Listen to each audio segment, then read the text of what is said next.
সংরক্ষিত মহিলা আসনের সদস্য হিসেবে আমাদের অবস্থান সবার নিচে, সবার পিছে, সব হারাদের মাঝে। কিন্তু তারপরও মনে হয় যে এখানে বসার একটা বেনিফিট আছে।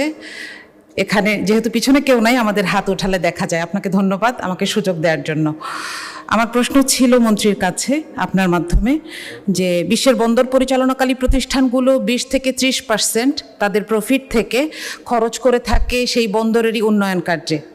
তো আমার প্রশ্ন হচ্ছে যে চট্টগ্রাম বন্দরের যারা প্রধান প্রধান টার্মিনাল অপারেটর আছেন, তারা এ পর্যন্ত কি পরিমাণ মুনাফা অর্জন করেছে এবং তার কোনো অংশ কি তারা বন্দরের উন্নয়নের জন্য, যেমন ভারী যন্ত্রপাতি কিংবা সেবার মান বাড়ানোর জন্য পুনর্বিনিয়োগ করেন কিনা, অথবা আগামী বাজেটে এ ব্যাপারে কোনো নির্দেশনা আছে কিনা? আপনাকে ধন্যবাদ।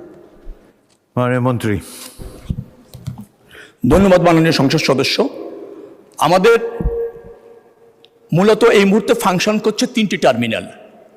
একটা পতেঙ্গা, সেটা সৌদির একটা কোম্পানি করছে এবং তাদের সাথে আমাদের বন্দর উন্নয়নের জন্য নির্ধারিত অঙ্কের ফি তারা প্রদান করে থাকে, তার থেকে এই বন্দর উন্নয়ন হয় এবং রক্ষণাবেক্ষণের একটা বড় অংশ সৌদির ওই কোম্পানি আপনার মেনটেন্স করে।